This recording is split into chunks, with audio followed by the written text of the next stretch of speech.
Hi guys, welcome back to Success Academy's YouTube channel. നമ്മൾ ഇന്ന് constable G ഡിയുടെ general അവയർനെസ്സിൻ്റെ analysis ആണ് ചെയ്യാൻ പോകുന്നത്. നമുക്കറിയാം കോൺസ്റ്റബിൾ ജി ഡി എക്സാം വരാറായിട്ടുണ്ട്. അപ്പോൾ പ്രീവിയസ് ഇയർ നോക്കുന്നത് വളരെയധികം ഇമ്പോർട്ടൻറ്റും ആണ്. നമുക്ക് ക്വസ്റ്റിൻ്റെ വേ മനസ്സിലാക്കാനും അതുപോലെ തന്നെ പ്രീവിയസ് ഇയർ ക്വസ്റ്റ്യൻസിലൂടെ ഒന്ന് പോകുമ്പോൾ തന്നെ നമുക്കറിയാം എങ്ങനെയാണ് ക്വസ്റ്റ്യൻസ് വരിക, അല്ലെങ്കിൽ നമ്മൾ ഏതൊക്കെ ഏരിയാസ് കൂടുതൽ ഇമ്പോർട്ടൻസ് കൊടുത്ത് പഠിക്കണം, അങ്ങനെയുള്ള കാര്യങ്ങളൊക്കെ നമുക്ക് മനസ്സിലാവുന്നത് പ്രീവിയസ് ഇയേഴ്സ് നോക്കുമ്പോഴായിരിക്കും. നമുക്ക് എക്സാമിനെ കുറിച്ച് വളരെ നല്ലൊരു ഐഡിയയും അതുവഴി നമുക്ക് കിട്ടുന്നതുമായിരിക്കും. അപ്പോൾ നമ്മൾ ഇന്ന് ഡിസ്കസ് ചെയ്യാൻ പോകുന്നത് constable G D 2022 11th January 2023 നടന്ന ഷിഫ്റ്റ് 1 ആണ്. നമ്മൾ ഷിഫ്റ്റ് 1 ആണ് ഇന്ന് ഡിസ്കസ് ചെയ്യാൻ പോകുന്നത്. അപ്പോൾ നമുക്ക് ജനറൽ അവയർനെസ്സിൻ്റെ ഓരോരോ ക്വസ്റ്റ്യൻസ് ആയിട്ട് നോക്കാം. നമ്മുടെ ഫസ്റ്റ് ക്വസ്റ്റ്യൻ ആണ്, government of India has approved A new central sector scheme entitled national beekeeping and honey mission NBHM which is associated to dash revolution. അപ്പോൾ എന്താണ് ഈ ക്വസ്റ്റ്യനിൽ പറഞ്ഞിരിക്കുന്നത്? നമ്മുടെ ഗവൺമെൻറ് ഓഫ് ഇന്ത്യ എന്ത് തുടങ്ങിയിരിക്കുന്നു? ഒരു പുതിയതായിട്ടൊരു സെൻട്രൽ സെക്ടർ സ്കീം തുടങ്ങിയിട്ടുണ്ട്. പുതിയതായിട്ടൊരു സ്കീം തുടങ്ങിയിട്ടുണ്ടായിരുന്നു. ആ സ്കീമിൻ്റെ പേരെന്തായിരുന്നു? National beekeeping and honey mission NBHM. അപ്പോൾ അത് എന്തുമായി റിലേറ്റഡ് ആയിട്ടാണ്, അല്ലെങ്കിൽ എന്ത് റവല്യൂഷനുമായി റിലേറ്റഡ് ആയിട്ടുള്ളതായിരുന്നു എന്നാണ് നമ്മുടെ ക്വസ്റ്റ്യൻ. അപ്പോൾ national beekeeping and honey mission എന്തുമായിട്ട് റിലേറ്റഡ് ആണെന്ന് നമ്മൾ നോക്കുകയാണെങ്കിൽ ഓപ്ഷൻ 1 എന്താ? സേവറി. ഓപ്ഷൻ 2 ആണെങ്കിൽ സ്വീറ്റ്. ഓപ്ഷൻ 3 ആണെങ്കിൽ ഹണി. ആൻഡ് ഓപ്ഷൻ 4 ആണെങ്കിൽ എന്താ? ഗോൾഡൻ. അപ്പോൾ ഇതിൽ ഏതുമായിട്ട് റിലേറ്റഡ് ആയിരിക്കും? നമ്മുടെ റൈറ്റ് ആൻസർ വരുന്നത് ഓപ്ഷൻ 2 ആയിട്ട് സ്വീറ്റ് ആണ് വരുന്നത്. അപ്പോൾ എന്തുമായി റിലേറ്റഡ് ആണ്? എന്തുമായി റിലേറ്റഡ് ആണ് നമ്മുടെ ഹണി മിഷൻ? സ്വീറ്റുമായിട്ട് റിലേറ്റഡ് ആണ്. നമ്മൾ ഹണി മിഷൻ എന്ന് പറയുമ്പോൾ തെറ്റിപ്പോകാനുള്ള സാധ്യതയുണ്ട്. നമ്മൾ ഹണി ആണെന്ന് വിചാരിക്കും, പക്ഷെ ഹണി അല്ല, സ്വീറ്റുമായിട്ട് റിലേറ്റഡ് ആയിട്ടുള്ള ഒരു റെവല്യൂഷൻ ആയിരുന്നു national beekeeping and honey മിഷനിൽ വരുന്നത്. And our next question is, dash are a narrow belt of high altitude above 12,000 meter westerly winds in the troposphere. The speed varies from about 110 km per hour in summer to about 184 km per hour in winter. അപ്പം ഈ question എന്താ മീൻ ചെയ്യുന്നത്? ഒരു westerly വിൻഡിനെ കുറിച്ചാണ് സംസാരിക്കുന്നത് അല്ലേ? ഒരു narrow belt high altitude westerly വിൻഡിനെ കുറിച്ചാണ് സംസാരിക്കുന്നത്. അപ്പോൾ അതിൻ്റെ സ്പീഡ് എന്ന് പറയുന്നത് നിങ്ങൾ നോക്കുകയാണെങ്കിൽ സമ്മറിൽ 110 km per hour, അതുപോലെ തന്നെ വിൻ്ററിൽ എത്രയാണ്? 184 km per hour ആണ്. അപ്പോൾ അങ്ങനെയുള്ള വെസ്റ്റേർലി വിൻഡ് ഏതാണെന്നാണ് നമ്മുടെ ക്വസ്റ്റ്യൻ. നമ്മൾ ഫസ്റ്റ് നോക്കുകയാണെങ്കിൽ jet streams, first option. Second one is whirlwind. Third one is derecho. Fourth one is hurricanes. അപ്പോൾ ഇതിൽ ഏതായിരിക്കും റൈറ്റ് ആയിട്ടുള്ള ആൻസർ വരിക? കറക്റ്റ് ആൻസർ വരുന്നത് ജെറ്റ് സ്ട്രീംസ് ആണ്. ജെറ്റ് സ്ട്രീംസ് ആണ് എന്ത്? ജെറ്റ് സ്ട്രീംസ് ആണ്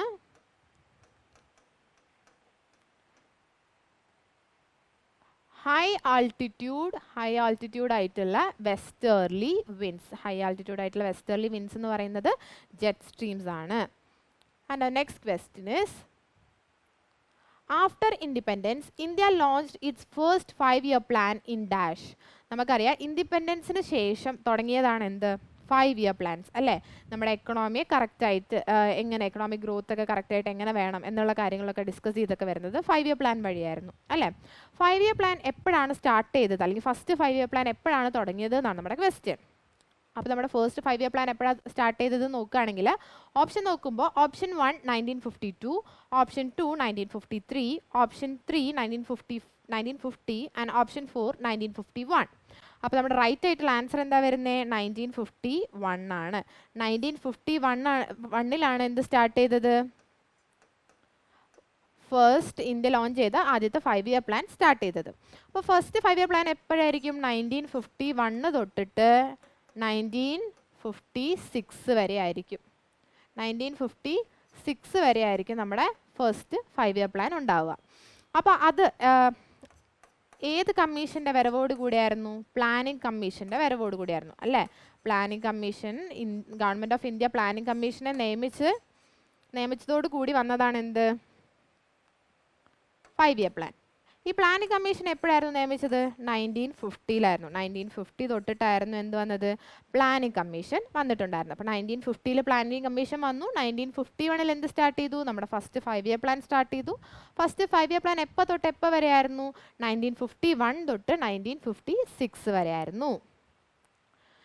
ഇതിൽ ഇമ്പോർട്ടൻ്റ് ആണ് 1951 എന്നുള്ളത്, വളരെയധികം ഇമ്പോർട്ടൻ്റ് ആയിട്ടുള്ളൊരു കാര്യമാണ്. ഇനി പ്ലാനിംഗ് കമ്മീഷൻ നമ്മൾ മാറ്റിയിട്ട് ഇപ്പോൾ വന്നത് ഏതാ? പ്ലാനിംഗ് കമ്മീഷനെ റീപ്ലേസ് ചെയ്ത് വന്നതാണ് എന്ത്? നീതി ആയോഗ് അല്ലേ? നീതി ആയോഗ് എന്ന് പറയുന്നതാണ് നമ്മൾ പ്ലാനിംഗ് കമ്മീഷനെ റീപ്ലേസ് ചെയ്ത് വന്നതാണ് നീതി ആയോഗ് അല്ലേ? നീതി ആയോഗ് എപ്പോഴാണ് വന്നത്? 2015 വന്നത് അല്ലേ? 2015 നീതി ആയോഗ് വന്നത്. അങ്ങനെ പ്ലാനിംഗ് കമ്മീഷൻ 2015 നിർത്തിയിട്ട് ഇപ്പോൾ കാര്യങ്ങളൊക്കെ നോക്കുന്നത് അല്ലെങ്കിൽ പ്ലാനിംഗ് നടത്തുന്നത് ആരാ? നീതി ആയോഗാണ്. And our next question is, after which Indian dancer among the following was the youngest recipient of Padma Vibhushan in 2003? അപ്പോൾ ഈ ഫോളോ ചെയ്തിരിക്കുന്ന ഇന്ത്യൻ ഡാൻസേഴ്സിൽ ആർക്കാണ് അല്ലെങ്കിൽ ആരാണ് യങ് ആയിട്ട് പത്മവിഭൂഷൺ ലഭിച്ചത്? 2023 പത്മവിഭൂഷൺ ലഭിച്ചത് എന്നാണ് ക്വസ്റ്റ്യൻ. നമ്മൾ ഓപ്ഷൻസ് നോക്കിയേ. ഓപ്ഷൻ 1 ആണ് Uday Shankar, option 2 Sonal Mansingh, option 3 Pandit Birju Maharaj, option 4 Kelucharan Mohapatra. അപ്പോൾ ഇതിൽ ആരാണെന്ന് നോക്കുകയാണെങ്കിൽ റൈറ്റ് ആയിട്ടുള്ള ആൻസർ വരുന്നത് ഓപ്ഷൻ 2 സൊണാൽ മാൻസിംഗ് ആണ്. സൊണാൽ മാൻസിംഗിനാണ് എന്ത് ലഭിച്ചത്? 2023 പത്മവിഭൂഷൺ ലഭിച്ചത്. ഇനി ഉദയ് ശങ്കർ ആരാണ്? ഒരു ഫേമസ് ആയിട്ടുള്ള ഇന്ത്യൻ ഡാൻസറാണ്. ഫേമസ് ആയിട്ടുള്ള ഇന്ത്യൻ ഡാൻസർ ആരാണ്? ഉദയ് ശങ്കർ. ആൻഡ് പണ്ഡിറ്റ് ബിർജു മഹാരാജ് ആരായിരുന്നു? ഫേമസ് ആയിട്ടുള്ള കഥക് ഡാൻസറാണ്. ഫേമസ് ആയിട്ടുള്ള കഥക് ഡാൻസറാണ് ആര്? ബിർജു മഹാരാജ്. കേലുചരൺ മൊഹപാത്രയാണെങ്കിലോ നമുക്കറിയാം ഫേമസ് ആയിട്ടുള്ള ഒഡീസി ഡാൻസറാണ്. ഒരുപാട് തവണ ഇവരെയൊക്കെ നമ്മൾ ക്വസ്റ്റ്യൻ പേപ്പേഴ്സിൽ കണ്ടിട്ടുണ്ടാവും. അപ്പോൾ സൊണാൽ മാൻസിംഗ് എന്ന് പറയുന്നത് പത്മവിഭൂഷൺ ലഭിച്ചത് 2023 2003 ബാക്കി ആർക്കും 2003 പത്മവിഭൂഷൺ ലഭിച്ചിരിക്കുന്നത്. And our next question is, what is the chemical formula of calcium carbonate? Calcium carbonate ന്റെ chemical formula എന്താണെന്നാണ് ക്വസ്റ്റ്യൻ. ഓപ്ഷൻസ് നോക്കുകയാണെങ്കിൽ first one CaSO4, second one CaCO3, third one CaCO2 and fourth one CaO. Correct answer ഏതാ? CaCO3 ആണ്. Calcium carbonate എന്ന് പറയുമ്പോൾ CaCO3 ആണ് correct ആയിട്ടുള്ള chemical formula. അപ്പോൾ CaSO4 എന്താ? കാൽഷ്യം സൾഫേറ്റ് അല്ലേ? കാൽഷ്യം സൾഫേറ്റ് ആണെന്ത്? CaSO4. CaO ആണെങ്കിലോ കാൽഷ്യം ഓക്സൈഡ് അല്ലേ? CaO ആണെങ്കിൽ കാൽഷ്യം ഓക്സൈഡ് ആണ്. CaSO4 ആണെങ്കിൽ കാൽഷ്യം സൾഫേറ്റ് ആണ്. CaCO3 ആണെങ്കിൽ എന്താണ്? കാൽഷ്യം കാർബണേറ്റ് ആണ്. CaO ആണെങ്കിൽ കാൽഷ്യം ഓക്സൈഡ് ആണ്. And our next question is, which vitamin is also known as thiamine? Thiamine എന്ന് അറിയപ്പെടുന്ന വിറ്റമിൻ ഏതാണ് എന്നാണ് ക്വസ്റ്റ്യൻ. നമ്മൾ ഓപ്ഷൻസ് നോക്കുകയാണെങ്കിൽ option 1 vitamin B2, option 2 vitamin B3, option 3 vitamin B1 and option 4 vitamin B12. ഏതാണ് thymine എന്ന് അറിയപ്പെടുന്ന വിറ്റമിൻ? വിറ്റമിൻ B1 ആണ്. വിറ്റമിൻ B1നെയാണ് എന്ത് പറയുന്നത്? തൈമിൻ എന്ന് പറയുന്നത് അല്ലേ? അപ്പോൾ വിറ്റമിൻ B2 എന്തായിരിക്കും പറയുന്നുണ്ടാവുക? വിറ്റമിൻ B2 എന്തായിരിക്കും പറയുന്നുണ്ടാവുക? റൈബോഫ്ലവിൻ. വിറ്റമിൻ B2 പറയുന്നത് റൈബോഫ്ലവിൻ. അപ്പോൾ വിറ്റമിൻ B3 എന്തായിരിക്കും പറയുന്നുണ്ടാവുക? പറഞ്ഞേ, വിറ്റമിൻ B3 എന്തായിരിക്കും പറയുന്നുണ്ടാവുക? Vitamin B2 riboflavin. Vitamin B3 എന്തായിരിക്കും? നയാസിൻ. നയാസിൻ ആയിരിക്കും വിറ്റമിൻ B3 അല്ലേ? Vitamin B3 niacin. അപ്പോൾ വിറ്റമിൻ B12 ആണെങ്കിലോ കൊബാളമീൻ അല്ലേ? കൊബാളമീൻ. വിറ്റമിൻ B3 എന്ന് പറയുന്നത് കൊബാളമീൻ ആയിരിക്കും. അപ്പോൾ B2 എന്ന് പറയുന്നത് B1 നമ്മൾ പറഞ്ഞു തൈമിൻ ആണെന്ന്, B2 റൈബോഫ്ലവിൻ ആണ്, B3 നയാസിൻ ആണ്, B12 എന്താണ്? കൊബാളമീൻ ആണ്. ശ്രദ്ധിക്കുക, വളരെ ഇമ്പോർട്ടൻ്റ് ആണ്. വിറ്റമിൻസിൻ്റെ ക്വസ്റ്റ്യൻ, വിറ്റമിൻസിൽ നിന്ന് ഒരുപാട് തവണ ക്വസ്റ്റ്യൻ ചോദിച്ചിട്ടുമുണ്ട്. അപ്പോൾ ഇമ്പോർട്ടൻ്റ് ആയിട്ട് പഠിച്ചു വെക്കേണ്ട കാര്യങ്ങളാണ്. അപ്പോൾ നമുക്ക് നെക്സ്റ്റ് ക്വസ്റ്റ്യൻ നോക്കാം. Next question is, who took oath as the governor of Meghalaya in October 2022? October 2022 ആരാണ് മേഘാലയയുടെ ഗവർണറായിട്ട് ചാർജ് എടുത്തതെന്നാണ് നമ്മുടെ ക്വസ്റ്റ്യൻ. നമ്മൾ ഓപ്ഷൻസ് നോക്കിയേ. First one Banwarilal Purohit, option 2 Tathagata Roy, option C Satyapal Malik and option 4 BD Mishra. ഇതിൽ ആരാണ് റൈറ്റ് ആയിട്ടുള്ള ആൻസർ നോക്കുകയാണെങ്കിൽ BD മിശ്രയാണ്. BD മിശ്ര എപ്പോഴായിരുന്നു ചാർജ് എടുത്തത്? ഒക്ടോബർ 2022 അപ്പോൾ ഇപ്പോഴത്തെ ഗവർണർ ആരാണ്? ഫാഗു ചൗഹാൻ. ഫാഗു ചൗഹാൻ ആണ് ഇപ്പോഴത്തെ ഗവർണർ. ശ്രദ്ധിക്കുക, BD മിശ്ര അല്ല ഇപ്പോഴത്തെ ഗവർണർ. ഇപ്പോഴത്തെ ഗവർണർ ആരാണ്? ഫാഗു ചൗഹാൻ ആണ് ഇപ്പോഴത്തെ governor. Now next question is Gandhi-Irwin Pact was signed in which year? Gandhi-Irwin Pact എപ്പോഴാണ് സൈൻ ചെയ്തതെന്നാണ് ക്വസ്റ്റ്യൻ. ഓപ്ഷൻസ് നോക്കിയേ. Option 1 1931, option 2 1935, option 3 1929 and option 4 1933. എപ്പോഴാണ് ഗാന്ധി-ഇർവിൻ പാക്ട് സൈൻ ചെയ്തത്? 1931 ഗാന്ധി-ഇർവിൻ പാക്ട് സൈൻ ചെയ്തത്. ഇതിൻ്റെ വേറൊരു പേരിലും കൂടെ അറിയപ്പെടും. ഏതാണ് പേര്? ഡൽഹി പാക്ട്. ഡൽഹി പാക്ട് എന്നുള്ള പേരിലും കൂടെ ഇത് അറിയപ്പെടും. അതുപോലെ തന്നെ ആരൊക്കെ കൂടിയായിരുന്നു സൈൻ ചെയ്തത്? ഇർവിൻ, ലോർഡ് ഇർവിനും അതുപോലെ തന്നെ നമ്മുടെ മഹാത്മാഗാന്ധിയും കൂടിയാണ് ഇത് സൈൻ ചെയ്തത്. ഇർവിൻ ആരായിരുന്നു? ആ സമയത്ത് ബ്രിട്ടീഷ് വൈസ്രോയ് ആയിരുന്നു. ആ സമയത്ത് ബ്രിട്ടീഷ് വൈസ്രോയ് ആയിരുന്നു ലോർഡ് ഇർവിൻ, അല്ലേ? ആ സമയത്ത് ബ്രിട്ടീഷ് വൈസ്രോയ് ആയിരുന്നു ലോർഡ് ഇർവിൻ. അതുപോലെ തന്നെ ഗാന്ധി-ഇർവിൻ പാക്ട് എന്ന് പറയുന്ന വേറൊരു പേരാണ് ഡൽഹി പാക്ട്. ആൻഡ് സൈൻ ചെയ്തത് എപ്പോഴാണ്? 1931. Next question is a budget document which deals with the revenue receipts and revenue expenditure of the government for a particular financial year is called dash. ഒരു budget document. ആ budget document ഗവൺമെൻറ്റിൻ്റെ ഒരു പ്രത്യേക financial ഇയറിലെ revenue റെസീപ്സിനെയും അതുപോലെ തന്നെ revenue എക്സ്പെൻഡിച്ചറിനെയും കുറിച്ച് പറയുകയാണെങ്കിൽ അതിന് പറയുന്ന പേരെന്താണ്, അല്ലെങ്കിൽ ആ ബഡ്ജറ്റിൻ്റെ പേരെന്താണെന്നാണ് ക്വസ്റ്റ്യൻ. നിങ്ങൾ ഓപ്ഷൻസ് നോക്കിയേ. ഓപ്ഷൻ 1 എന്ന് പറയുന്നത് revenue budget, option 2 zero budget, option 3 long term budget and option 4 capital budget. ഇതിലേതായിരിക്കും റൈറ്റ് ആയിട്ടുള്ള ആൻസർ? ഓപ്ഷൻ 1 റവന്യൂ ബഡ്ജറ്റ് ആയിരിക്കും കറക്റ്റ് ആയിട്ടുള്ള ആൻസർ. റവന്യൂ ബഡ്ജറ്റ് ആണ് എന്ത് ഡീൽ ചെയ്യുന്നത്? റവന്യൂ റെസീപ്സിനെ കുറിച്ചും അതുപോലെ തന്നെ റവന്യൂ എക്സ്പെൻഡിച്ചേഴ്സിനെ കുറിച്ചും ഡീൽ ചെയ്യുന്നത്. അപ്പോൾ സീറോ ബഡ്ജറ്റ് എന്തായിരിക്കും? സീറോ ബഡ്ജറ്റ് എന്ന് പറഞ്ഞാൽ ബാക്കി ഏത് പാസ്റ്റ് ബഡ്ജറ്റ്സിനെ കുറിച്ചും ഡിസ്കസ് ചെയ്യാതെ അല്ലെങ്കിൽ അതിൽ നിന്നൊന്നും എടുക്കാതെ സീറോ പ്ലാനിങ് തൊട്ട് അല്ലെങ്കിൽ സീറോ തൊട്ട് ഓരോ കാര്യങ്ങളെക്കുറിച്ചും ജസ്റ്റിഫൈ ചെയ്ത് വരുന്നതാണ് എന്ത്? Zero budget. അപ്പോൾ ലോങ് ടേം ബഡ്ജറ്റ് എന്തായിരിക്കും? ഒരുപാട് നേരത്തേക്ക് അല്ലെങ്കിൽ ലോങ് ടേം ആയിട്ട് അല്ലെങ്കിൽ ഒരു എക്സ്റ്റെൻഡ് ആയിട്ടുള്ള ഒരു ഇയർ വരെയുള്ള കാര്യങ്ങൾ, ഒരുപാട് ലോങ് ആയിട്ടുള്ള ഒരു ഇയർ വരെയുള്ള കാര്യങ്ങൾ ഡിസ്കസ് ചെയ്യുന്നതായിരിക്കും എന്ത്? Long term budget. അപ്പോൾ ക്യാപിറ്റൽ ബഡ്ജറ്റ് ആണെങ്കിലോ ക്യാപിറ്റൽ എക്സ്പെൻഡിച്ചേഴ്സിനെ കുറിച്ചും അതുപോലെ തന്നെ ലോങ് ടേം ആയിട്ടുള്ള എക്സ്പെൻഡിച്ചേഴ്സിനെ കുറിച്ചും ഒക്കെ ചർച്ച ചെയ്യുന്നതാണ് എന്ത്? Capital budget. അപ്പോൾ ശ്രദ്ധിക്കുക, റവന്യൂ റെസീപ്സിനെ കുറിച്ചും റവന്യൂ എക്സ്പെൻഡിച്ചറിനെ കുറിച്ചും ചർച്ച ചെയ്യുന്ന ബഡ്ജറ്റ് ഏതാണ്? Revenue budget. And our next question is, the last article of the Constitution of India has been given the number dash as on May 2022. May 2022 വരെയുള്ള കാര്യം എടുക്കുകയാണെങ്കിൽ ഇന്ത്യയിലെ കോൺസ്റ്റിറ്റ്യൂഷൻ നോക്കുമ്പോൾ ലാസ്റ്റ് ആർട്ടിക്കിളിൻ്റെ നമ്പർ എത്രയാണ് എന്നാണ് ക്വസ്റ്റ്യൻ. നമ്മൾ ഓപ്ഷൻസ് നോക്കിയേ. Option 1 380, option 2 390, option 3 395 and option 4 385. Correct ആയിട്ടുള്ള ആൻസർ വരുന്നത് ഓപ്ഷൻ 395 ആണ്. ഇന്ത്യയിൽ മൊത്തം 395 ആർട്ടിക്കിൾസ് ഉണ്ട്, അല്ലേ? 95 ആർട്ടിക്കിൾസ് ഉണ്ട്. അതുപോലെ തന്നെ 12 എന്തുണ്ട്? 12 ഷെഡ്യൂൾസ് ഉണ്ട്, അല്ലേ? 12 ഷെഡ്യൂൾസ് ഉണ്ട്. 22 പാർട്സ് ഉണ്ട്, അല്ലേ? ഇന്ത്യയിലെ കോൺസ്റ്റിറ്റ്യൂഷന് 22 പാർട്സ് ഉണ്ട്. കോൺസ്റ്റിറ്റ്യൂഷൻ എപ്പോഴാണ് വന്നത്, അല്ലെങ്കിൽ കോൺസ്റ്റിറ്റ്യൂഷൻ എപ്പോഴാണ് കോൺസ്റ്റിറ്റ്യൂട്ട് ചെയ്തത്? എപ്പോഴായിരുന്നു? 26 നവംബർ 1949 അപ്പോൾ ശ്രദ്ധിക്കുക, നമുക്ക് മൊത്തം എത്ര അമെൻമെൻറ്റ് ബില്ലുകളുണ്ട് അതും വളരെ ഇമ്പോർട്ടൻ്റ് ആണ്. എത്ര അമെൻമെൻറ്റ് ബില്ലുകളുണ്ട്? എത്ര അമെൻമെൻറ്റ് ബില്ലുകളുണ്ടെന്ന് പറഞ്ഞേ? 126 അമെൻമെൻറ്റ് ബില്ലുകളുണ്ട്, അല്ലേ? 126 അമെൻമെൻറ്റ് ബില്ലുകളുണ്ട്. അപ്പോൾ 126 അമെൻമെൻറ്റ് ബില്ലുകളുണ്ട്. അതുപോലെ തന്നെ 395 ആർട്ടിക്കിളുണ്ട്. 12 ഷെഡ്യൂൾസ് ഉണ്ട്, 22 പാർട്സ് ഉണ്ട്. പിന്നെ കോൺസ്റ്റിറ്റ്യൂട്ട് ചെയ്തത് എപ്പോഴാണ്? 26 നവംബർ 1949 ആണ് കോൺസ്റ്റിറ്റ്യൂട്ട് ചെയ്തത്. And the next question is, who, as of November 2022, who is the Union Minister of Education of India?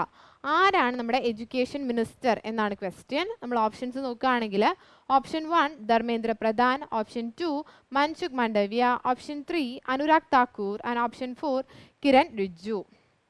അപ്പോൾ ആരായിരിക്കും നമ്മുടെ എഡ്യൂക്കേഷൻ മിനിസ്റ്റർ? കറക്റ്റ് ആയിട്ടുള്ള ആൻസർ വരുന്നത് ഓപ്ഷൻ 1 ധർമ്മേന്ദ്ര പ്രധാൻ ആണ് കറക്റ്റ് ആയിട്ടുള്ള ആൻസർ വരുന്നത്. ഇനി നമുക്ക് നെക്സ്റ്റ് ക്വസ്റ്റ്യൻ നോക്കാം. Next question is, which union territory has the highest sex ratio as per the 2011 census? നമ്മുടെ 2011 സെൻസസ് പ്രകാരം ഈ തന്നിരിക്കുന്ന ഓപ്ഷനിൽ ഏതിനാണ് ഏറ്റവും കൂടുതൽ സെക്സ് റേഷ്യോ ഉള്ളത്? ഏത് യൂണിയൻ ടെറിട്ടറിക്കാണ് ഏറ്റവും കൂടുതൽ സെക്സ് റേഷ്യോ ഉള്ളത് എന്നാണ് ക്വസ്റ്റ്യൻ. നമ്മൾ ഓപ്ഷൻസ് നോക്കിയേ. ഓപ്ഷൻ 1 എന്ന് പറയുന്നത് ലക്ഷദ്വീപ് ആണ്, option 2 Puducherry, option C Daman and Diu and option 4 Chandigarh. Right ആയിട്ടുള്ള ആൻസർ ഏതാണ്? ഓപ്ഷൻ 2 പുതുച്ചേരി ആണ്. പുതുച്ചേരിയുടെ സെക്സ് റേഷ്യോ എന്താണ്? 137 ഫീമെയിൽസ് ഈസ് ടു 1000 മെയിൽസ് അല്ലേ? 1000 മെയിൽസ്. അപ്പോൾ ഇന്ത്യയുടെ സെക്സ് റേഷ്യോ എന്താണ്? ഇന്ത്യയുടെ മൊത്തത്തിലുള്ള സെക്സ് റേഷ്യോ നോക്കുകയാണെങ്കിൽ എത്രയായിരിക്കും? 943 ഫീമെയിൽസ് ഈസ് ടു 1000 മെയിൽസ് ആണ് അല്ലേ? 943 ഫീമെയിൽസ് ഈസ് ടു 1000 മെയിൽസ് ആണ്. അതുപോലെ തന്നെ നമ്മൾ എല്ലാ യൂണിയൻ ടെറിട്ടറിയിലും സ്റ്റേറ്റ്സിലും വെച്ച് നോക്കുകയാണെങ്കിൽ ഏത് സ്റ്റേറ്റിനാണ് ഏറ്റവും കൂടുതൽ സെക്സ് റേഷ്യോ ഉള്ളത്? നമ്മുടെ കേരളത്തിനാണ് അല്ലേ? നമ്മുടെ കേരളത്തിനാണ്. കേരള കഴിഞ്ഞാൽ വരുന്നതാണ് ഏത്? പുതുച്ചേരി. പുതുച്ചേരി കഴിഞ്ഞാൽ വരുന്ന ഏതാണ്? തമിഴ്നാടു. അപ്പോൾ എങ്ങനെയാണ് ഓർഡർ? കേരള, അത് കഴിഞ്ഞ് പുതുച്ചേരി, അത് കഴിഞ്ഞ് തമിഴ്നാടു. അപ്പോൾ ഇതിൽ യൂണിയൻ ടെറിട്ടറീസിലെ ഏറ്റവും ഹയസ്റ്റ് സെക്സ് റേഷ്യോ ഇതിനാണ്? പുതുച്ചേരിക്കാണ്. And the next question is, dash is celebrated as Gujarati New Year in India. Gujarati new year എന്ന് പറയുന്ന ഫെസ്റ്റിവലിൻ്റെ പേരെന്താണ്? അല്ലെങ്കിൽ ഏത് ഫെസ്റ്റിവലാണ് ഗുജറാത്തി ന്യൂ ഇയർ ആയിട്ട് ഇന്ത്യയിൽ സെലിബ്രേറ്റ് ചെയ്യുന്നത് എന്നാണ് നമ്മുടെ ക്വസ്റ്റ്യൻ. ഓപ്ഷൻസ് നോക്കിയേ. First 1 Bestu Varas, option 2 Vishu, option 3 Losar and option 4 Losoong. ഏതാണ് റൈറ്റ് ആയിട്ടുള്ള ആൻസർ? ഓപ്ഷൻ 1 ആണ്. ബെസ്റ്റു വരസാണ് എന്തായിട്ട് സെലിബ്രേറ്റ് ചെയ്യുന്നത്? ഗുജറാത്തി ന്യൂ ഇയർ ആയിട്ട് സെലിബ്രേറ്റ് ചെയ്യുന്നത്. വിഷുവിന് നമുക്കറിയാം നമ്മുടെ ന്യൂ ഇയർ ആണ്. ലോസർ എവിടെയാണ്? ലോസർ എവിടെയാണ് സെലിബ്രേറ്റ് ചെയ്യുന്നത്? അരുണാചൽ പ്രദേശിലാണ് അല്ലേ? AP അരുണാചൽ പ്രദേശിലാണ് സെലിബ്രേറ്റ് ചെയ്യുന്നത്. ലൊസൂങ് ആണെങ്കിലോ? ലൊസൂങ് എവിടെയാണ് സെലിബ്രേറ്റ് ചെയ്യുന്നത്? സിക്കിമിലാണ് എന്ത് സെലിബ്രേറ്റ് ചെയ്യുന്നത്? ലൊസൂങ് സെലിബ്രേറ്റ് ചെയ്യുന്നത് അല്ലേ? സിക്കിമിലാണ് ലൊസൂങ് സെലിബ്രേറ്റ് ചെയ്യുന്നത്. അപ്പോൾ ഗുജറാത്തി ന്യൂ ഇയർ ആയിട്ട് സെലിബ്രേറ്റ് ചെയ്യുന്നത് ബെസ്റ്റ് വറസ് ആണ്. വിഷു എന്ന് പറയുന്നത് നമ്മുടെ ന്യൂ ഇയർ ആണ്. അതുപോലെ ലോസർ ആണെങ്കിൽ അരുണാചൽ പ്രദേശിലാണ്, ലൊസൂങ് ആണെങ്കിലോ സിക്കിമിലാണ്. And fourth one is, primary raw material for sugar industry is dash. വളരെ സിമ്പിൾ ആയിട്ടൊരു ക്വസ്റ്റ്യൻ ആണ്. ഷുഗർ ഇൻഡസ്ട്രിക്ക് വേണ്ടിയുള്ള പ്രൈമറി റോ മെറ്റീരിയൽ എന്താണ് എന്ന് നമുക്ക് ഓപ്ഷൻ കാണാതെ തന്നെ പറയാൻ പറ്റും അല്ലേ? ഓപ്ഷൻ 1 നോക്കുകയാണെങ്കിൽ chemical sweeteners, option 2 sweet potato, option 3 apple and option 4 sugarcane. നമുക്കറിയുന്ന പോലെ ഷുഗർ കെയിൻ ആണ് എന്ത്? Primary raw material of sugar industry. Next one is, which among the following classical dance forms was introduced in the 16th century by Vaishnava saint Mahapurusha Shankaradeva? അപ്പോൾ വൈഷ്ണവ Saint ആയിട്ടുള്ള മഹാപുരുഷ ശങ്കരദേവ അദ്ദേഹം കൊണ്ടുവന്ന dance form, classical dance form ഏതാണെന്നാണ് question. Options നോക്കിയേ. Option 1 Kuchipudi, option B Sattriya, option C Odissi and option 4 Manipuri. Right ആയിട്ടുള്ള answer ഏതാ? Option 2 Sattriya ആണ്. ആര് കൊണ്ടുവന്നത്? വൈഷ്ണവ സെയിൻ്റ് ആയിട്ടുള്ള മഹാപുരുഷ ശങ്കരദേവ കൊണ്ടുവന്നത്. സട്രിയ എവിടെയാണ് സട്രിയ ഫെസ്റ്റിവൽ സെലിബ്രേറ്റ് ചെയ്യുന്നത്? ആസാമിലാണ് അല്ലേ? ആസാമിലാണ് സെലിബ്രേറ്റ് ചെയ്യുന്നത്. അപ്പോൾ സട്രിയ ഫെസ്റ്റിവൽ ആസാമിലാണ് സെലിബ്രേറ്റ് ചെയ്യുന്നത്. കൊണ്ടുവന്ന അല്ലെങ്കിൽ സട്രിയ ഡാൻസ് ഫോം ആസാമിലാണുള്ളത്. ആരാണ് കൊണ്ടുവന്നത്? വൈഷ്ണവ സെയിൻ്റ് ആയിട്ടുള്ള മഹാപുരുഷ ശങ്കരദേവയാണ് കൊണ്ടുവന്നത്. എപ്പോഴാണ് കൊണ്ടുവന്നത്? 16th സെഞ്ച്വറിയിലാണ് കൊണ്ടുവന്നത്. അപ്പോൾ ഇനി നമുക്ക് നെക്സ്റ്റ് ക്വസ്റ്റ്യൻ നോക്കാം. നെക്സ്റ്റ് ക്വസ്റ്റ്യൻ ആണ്, in which city is the Mohan Bagan athletic club situated? Mohan Bagan athletic club എവിടെയാണ് സിറ്റുവേറ്റ് ചെയ്തിരിക്കുന്നത്, അല്ലെങ്കിൽ ഏത് സിറ്റിയിലാണ് സിറ്റുവേറ്റ് ചെയ്തിരിക്കുന്നത് എന്നാണ് നമ്മുടെ ക്വസ്റ്റ്യൻ. നമ്മൾ ഓപ്ഷൻസ് നോക്കിയേ. Option 1 Jaipur, option 2 Kolkata, option C Lucknow and option 4 Buland ഷഹർ.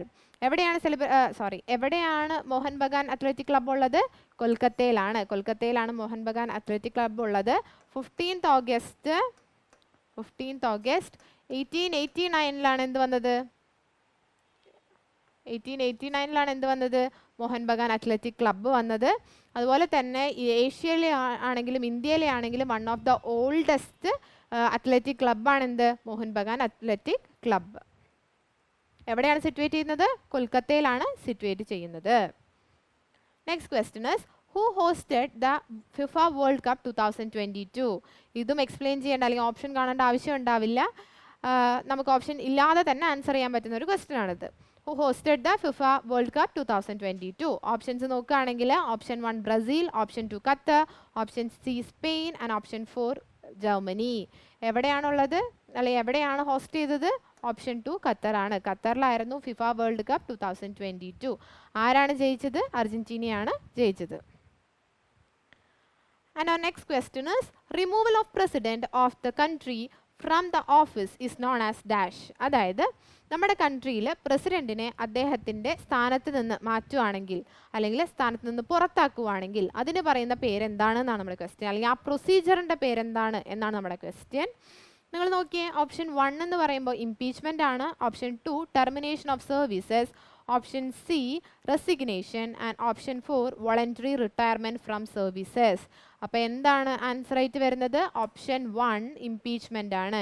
നമ്മൾ പ്രസിഡന്റിനെ അദ്ദേഹത്തിൻ്റെ സ്ഥാനത്ത് നിന്ന് റിമൂവ് ചെയ്യുകയാണെങ്കിൽ അതിന് പറയുന്ന പേരാണ് എന്ത്? ഇംപീച്ച്മെൻറ്റ്. ഇംപീച്ച്മെൻറ്റ് നമ്മുടെ ഏത് ആർട്ടിക്കിളിലാണ് വരുന്നത്?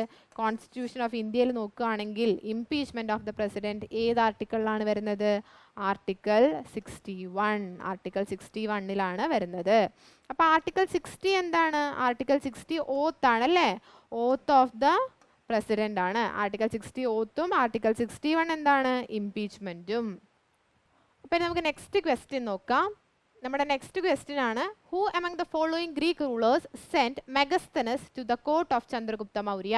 നമുക്കറിയാം ചന്ദ്രഗുപ്ത മൗര്യയുടെ സമയത്ത് വന്ന ഒരു അംബാസിഡർ ആയിരുന്നു ആര്? മെഗസ്തനസ്. മെഗസ്തനസിനെ വിട്ട ഗ്രീക്ക് റൂളർ ആരായിരുന്നു? അല്ലെങ്കിൽ മെഗസ്തനസിനെ ചന്ദ്രഗുപ്ത മൗര്യയുടെ കോർട്ടിലോട്ട് സെൻഡ് ചെയ്ത ഗ്രീക്ക് റൂളർ ആരായിരുന്നു എന്നാണ് നമ്മുടെ ക്വസ്റ്റ്യൻ. നമ്മൾ ഓപ്ഷൻസ് നോക്കിയേ. First 1 Seleucus Nicator, option 2 Amyntas 2 and option 3 Amyntas 3 and option 4 Philip 2.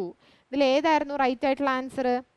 Option 1 Seleucus Nicator ആണ്. സെലക്കസ് നിക്കേറ്റർ ആണ് ചന്ദ്രഗുപ്ത മൗര്യയുടെ കോർട്ടിലോട്ട് മെഗസ്തനസിനെ സെൻഡ് ചെയ്തത്. അപ്പോൾ നിങ്ങൾ നോക്കിക്കേ, ചന്ദ്രഗുപ്ത മൗര്യ എന്ന് പറയുന്നത് ഏത് ഡൈനാസ്റ്റിയുടെ റൂളറാണ്? മൗര്യ ഡൈനാസ്റ്റിയുടെ റൂളറാണ് അല്ലേ? അതുപോലെ മെഗസ്തനസ് എന്ന് പറയുന്നത് വളരെ ഫേമസ് ആയിട്ടുള്ള ഒരു ട്രാവലറും അതുപോലെ തന്നെ അംബാസഡറും ആയിരുന്നു.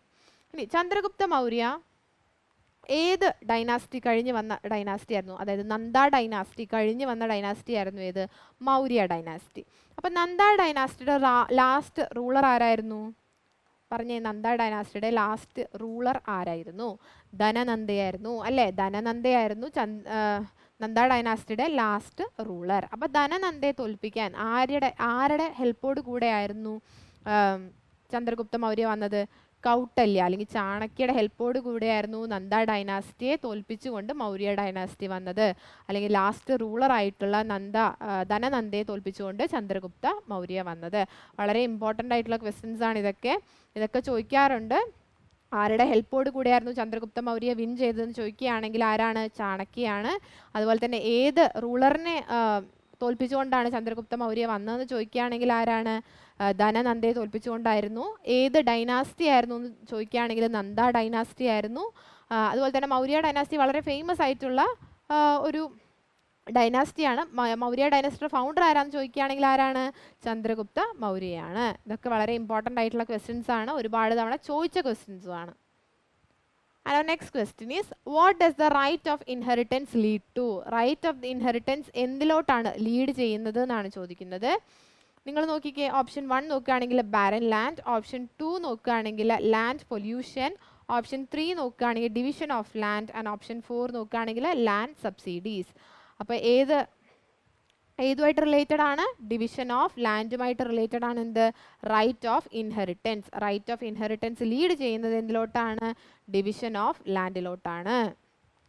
അപ്പോൾ നമ്മുടെ ഇന്നത്തെ ക്വസ്റ്റ്യൻസ് കഴിഞ്ഞിരിക്കുകയാണ്. നമുക്കറിയാം 20 ക്വസ്റ്റ്യൻസ് ആണ് ജനറൽ അവയർനെസ്സിന് ജി ഡിയിലുള്ളത്.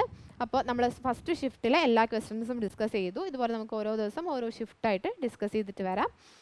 ഓരോരുത്തരും പ്രീവിയസ് ഇയർ എല്ലാം നന്നായിട്ട് പഠിച്ചിട്ട് പോവുക. അപ്പോൾ ഇന്നത്തെ വീഡിയോ എല്ലാവർക്കും യൂസ്ഫുൾ ആയി എന്ന് വിചാരിക്കുന്നു. ഇതുപോലുള്ള കൂടുതൽ വീഡിയോസിനായിട്ട് ഈ ചാനൽ സബ്സ്ക്രൈബ് ചെയ്യുക. താങ്ക്